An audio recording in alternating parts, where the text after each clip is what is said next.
Humvee. It has a maximum effective range of 11,500 meters at charge 7, which roughly translates to 6 miles. With a charge 8, we can go 14,000 meters, or roughly 8 miles, and with a rocket-assisted projectile, we can reach 12.1 miles, 19,500 meters. It's crewed by a crew of 7 men. You have a gunner, an assistant gunner, a number 1 man, your ammo team chief, your radio officer, and your powder man, along with the gun chief. What I have here with me today, I have Staff Sergeant Miller. He is the actual chief of this piece. Last weekend, we fired 125 rounds for your annual certification out of this gun alone. We fire an array of ammunition. We have high explosive, white phosphorus, illuminating, smoke to cover the battlefield, and we also have anti-personnel and anti-tank rounds that we can utilize. But this is our wartime mission. As the National Guard, we have a stateside mission, which everybody hears about. Hurricanes, snowstorms, floods. Yeah, we're coming to your house, knocking on your door. Hey, you want to come out? You ain't got to go, but we want to take you out anyway. What a lot of people don't see is what we do for our combat mission. This is what it is. We are part of the 29th Division, 116th IVCT. We are a direct fire support battery for the infantry, for the 116th Infantry. Lieutenant Gooch is our fire direction officer. When we receive fire missions, it is his job to convert those fire missions to a 4-digit deflection and a 3 to 4-digit quadrant so that we make sure we place rounds right on target. So we're going to grab a couple people here. I need 5 people that want to be on the gun. Come on, you two. Come on, little guy. Come on. Come on. Don't be shy. You can't hide under your hats. All right. All right, come on over. You want to come over? All right, we got the pony coming. The pony. Anybody else? No. Come on, give me 2. Come on, sir. Come on over here. That hat. Oh my gosh, that is such a cool hat. All right, come on over here. All right, bring out everybody. Anybody want to come on up here? We'll get everybody up here. Oh jeez. Come on. Come on. Come on. Come on. Come on. We don't even need 5. We have an array of jobs for everybody. All right, Chief, take your crew over there. All right, Staff Sergeant Miller is going to take his crew over, and he's going to start showing them how the functions of the weapon go. In just a moment, Lieutenant Gooch will give us some fire missions, and we will show you how an actual fire mission sounds and goes. And then they will load and dry fire. We're not firing powder now. We'll do that at 12 o'clock.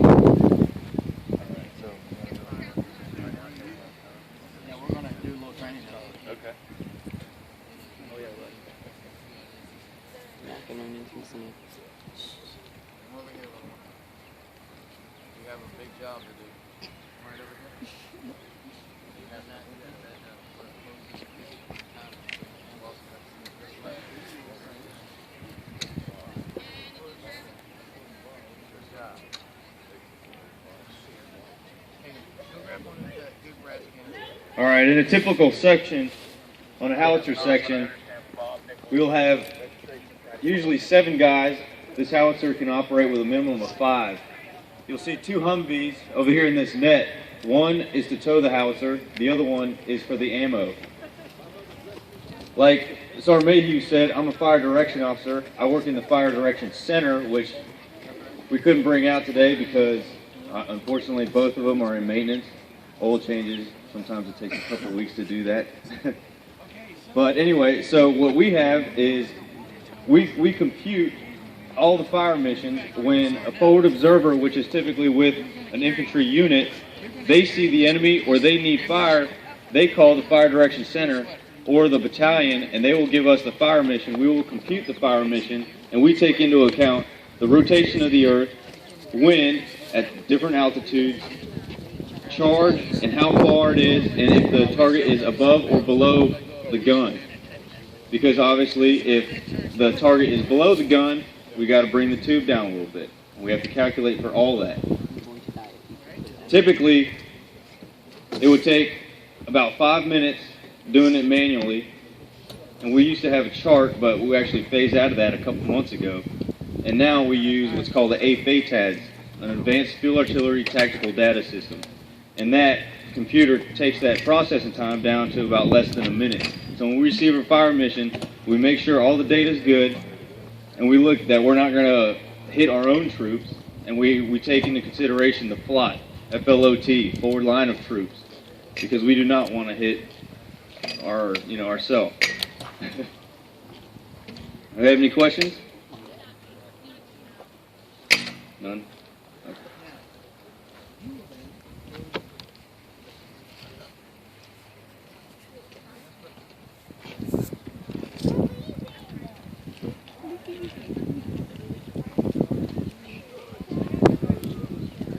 Yeah.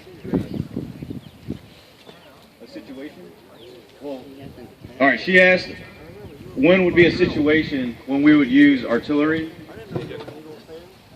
This cannon right here? Okay. Typically, this is a light artillery piece. So when the infantry moves throughout the battlefield, this piece can be airlifted by a Black Hawk helicopter and move throughout the battlefield. So it can move in conjunction with the infantry unit. So as they advance, we can also advance with them, obviously not to pass them, because we also have to stay within range. As Sergeant Mayhew said, this has a max effective range of 19 kilometers, and that's with a rocket-assisted projectile, which is base ejecting. So as it leaves the tube, there's a rocket at the end that the base ejects, and the rocket will then push that projectile, continuing on its ballistic path. Typically, this is what's called indirect fire, which is from ground to ground. Yeah, when we're going from ground to air, we have, anti-aircraft and things like that. This piece, when the infantry calls for fire, they give us a fire mission, and they tell us what they see, and we use what's called commander's guidance. And say we see the enemy underneath some trees, and we'll have what's called a delay fuse, which will penetrate the trees, because when it's on a point detonating, it's going to hit the tree and then go off up in the air. What we can do is penetrate the trees, and then it'll explode beneath the trees, but on top of the enemy.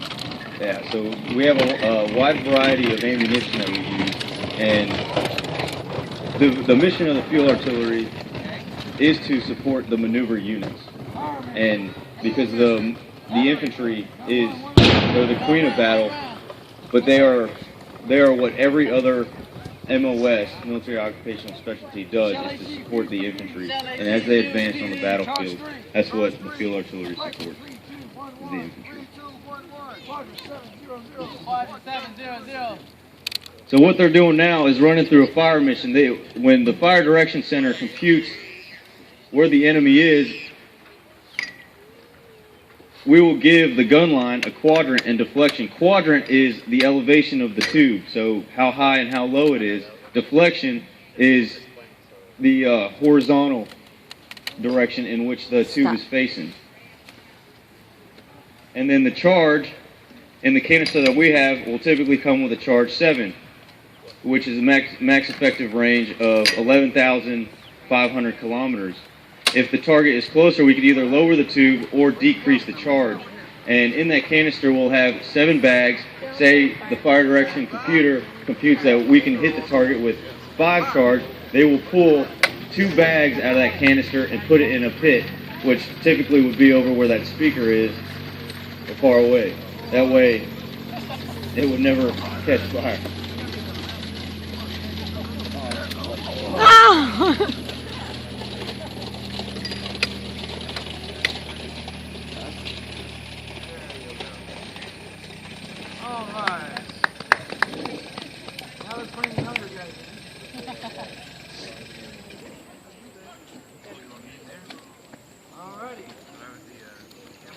Want to get some more volunteers?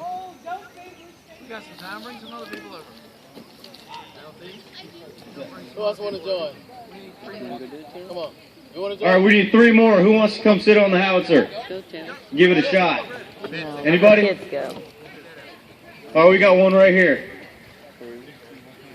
All righty. There's our 3 new cannoneers. Yeah, probably should stand on the Sir, side. what would you like I to do? mean, there's a lot of moving parts. You want to carry the brass? So, They got kids out now. so go on the back there to the back of the wood crate. Hello, little man. What is your name? Anderson. What would you like to do? Oh.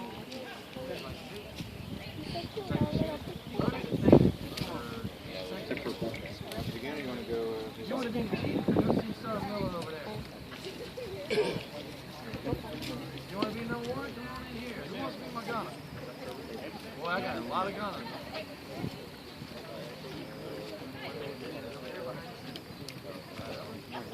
Alright. So, make a different number between 1 and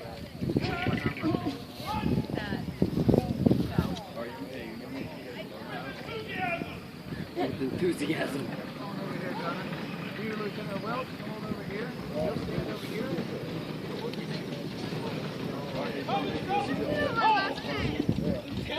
That has a horrible sound to it, unless it's a Riley. Didn't you hear him call him Lieutenant Welch? Stand here, Lieutenant Welch. Get used to it. See how that sounds? It rolls off your tongue? Or when it's him, not you.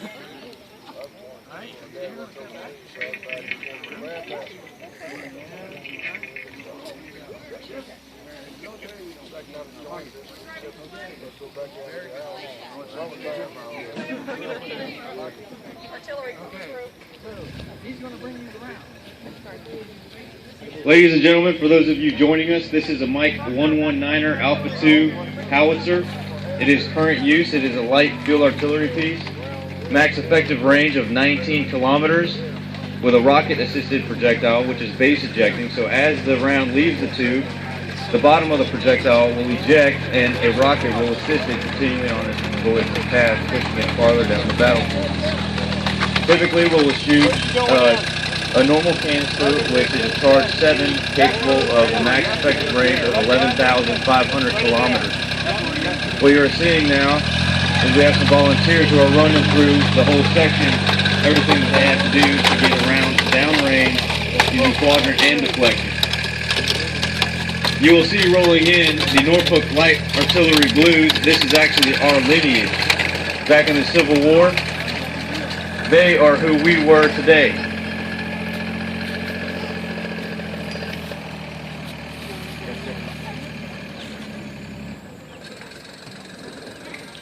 They'll probably take him on the next. They're doing it in the building. So he might be able to. Let me see. I can maybe get one of the guys' attention.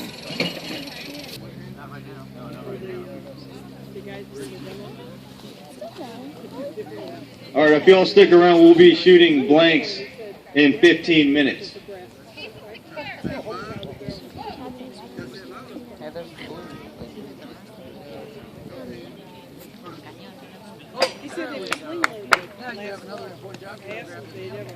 Now this is a light field artillery piece. If you look back in this net right here, we'll have two Humvees. It is towed by one Humvee, and the other Humvee is used for an ammo truck. So all the ammo, when the ammo guys drop it off, if we get a marshal order, we have to load it in one of the trucks. And typically, at one time, we could have about 2,500 pounds of ammo in the back of one of those Humvees. And yes, it does sag a lot.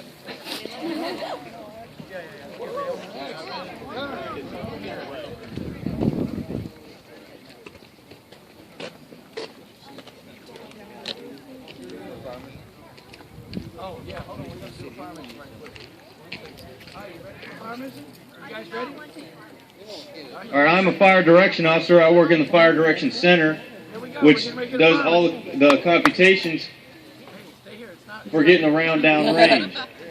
Once all those computations are complete, I come up with a fire command, and I send the fire commands to the gun line. Fire mission. All right, fire mission. Fire mission. Gun one round. One round. Shell HE, Fuse PD. LMG, Fuse PD. Charge 3. Charge 3. Deflection 3200. Deflection 3200. Quadrant 700. Quadrant 700. Fire when ready.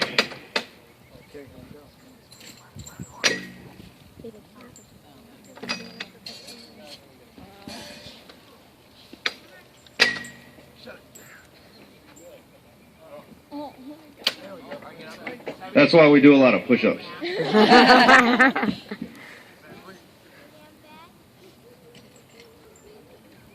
Go, there we go. Boom.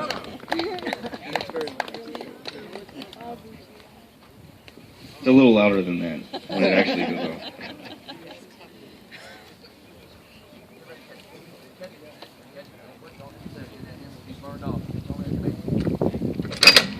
Oh. All right. Grab now, Myers, and show one out. You want to show how high it is? We have two different trajectories. One is a low angle and one is a high angle. So imagine a water hose. You have the water hose out and it goes down right in front of you. You raise it up a little bit, it goes a little farther, right? Well, at some point, when you keep raising it up, it's going to start coming closer and closer and closer to you. We use the same thing in artillery. So once we hit the max effective range on low angle, then we go into what's called high angle. And the round will shoot up. Typically, it'll go about 8,000 meters up in the sky if we use a Charge 7. Like I said, the max effective range at a low angle At max L. with a rocket-assisted projectile is 19 kilometers. Charge 7, which is what typically comes in this canister, is 11,500 kilometers. And as you can see right now, it is a high angle, so it'll shoot very high up in the air. We typically shoot illumination rounds to get it up there to illuminate the battlefield. That way, the maneuver unit can see the battlefield, and they can then call for fire. And then as the battlefield is illuminated, they can call in other artillery, and then we will put rounds right underneath the illumination so they can see exactly the explosions and the adjustments that need to be made on the battlefield. All right. We got about 10 more minutes. Does anybody have any questions? Safe fire of the howitzer. He verifies every round, powder, and fuse. He verifies deflection, quadrant, and sight picture of the collimator. He is the last person to allow that thing to fire. Even though the FDC may tell us to go ahead and fire, it does not fire until he gives the command to fire. The gunner sits. The gunner is the only authorized person to sit on the trails of the weapon because the weapon will compensate for his weight. If anybody else puts weight on there, it could throw his bubbles off, and it can actually throw the round off downrange. His job as the gunner is to set the deflection, quadrant, and fire the piece. He is the most busiest man on the gun. He's the one that gets yelled at the most if he's slow. The number one man's job is to load and unload the weapon. The number one man will stand right next to the gunner inside the trails. He will receive the round from the number two man. He will load the round. Then he will back out of the way. He'll tap the gunner on the shoulder, let him know he is clear. This weapon has 45 inches of recoil at 0 elevation. As the elevation goes up, the recoil shrinks to 14 inches of recoil. So the higher we go, the less recoil we get. This allows us to shoot a high elevation mission without having to dig a recoil pit under the breech of the weapon. The next guy is the assistant gunner. The assistant gunner's job is to do nothing more but to open and close the breech, as well as operate the second safety on this system. The system has two safeties. The gunner has a safety at his firing block, and the assistant gunner has a safety on his side. The number two man and the ammo team chief, their jobs are to make sure ammo is prepared properly. When they hear shell HE, they know which shell they're getting. If they hear the fuse, they put the proper fuse on top of the shell. If there's a different charge other than charge 7, they'll reach in and they will hang the bags on top of the canister. Inside of this canister here is 7 powder bags. They're incremented 1 through 7. If it's a charge 6, they'll reach out, they'll pull out just the 7 bag, lay it on the side, put the round on top. All of that will then go to the chief to be verified. If the chief knows that the charge is charge 6 and he doesn't see a bag hanging on it, he ain't got a charge 6, he's got a charge 7. The chief will then remove the powder bag before it is loaded into the system. It's another safety check. It is the ammo team chief's job to track all rounds, all powders, and all fuses. He is the one that makes sure that the count stays correct. If the count doesn't stay correct, then we all messed up.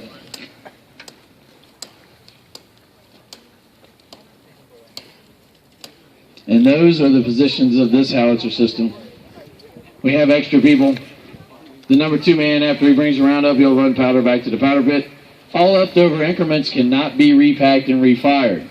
They have to be burnt the next morning, or before we leave the field that we are occupied. And the way we burn powder is we lay them down in the chain in the direction of the wind. We'll cut one powder bag open, lay another chain of powder, light it with a match, and let it burn straight down. We do not stack powder. Yes, sir? Why isn't you can't reuse it? Because they're incremented powder bags. Each powder bag grows in size and grows and the pellets inside of them get bigger. So you can't just have a bunch of 7 bags packed into a canister, because then it's way out there. And it can cause damage to the tube. The tube does have a life. It has a tube life of 6,000 EFCs. EFCs are how we measure how much we can fire out of this weapon. What we do is charge 7 is a half EFC. Charge 8 is a 1. So as we shoot rounds, we have to calculate how many EFCs we're shooting. In this way, it tells us how much longer we can have on the life of the tube. Every 180 days before this weapon is fired, it has to be bore scoped. What they do is they run a camera down inside the tube, looking for cracks and deficiencies inside the tube that could cause problems later on.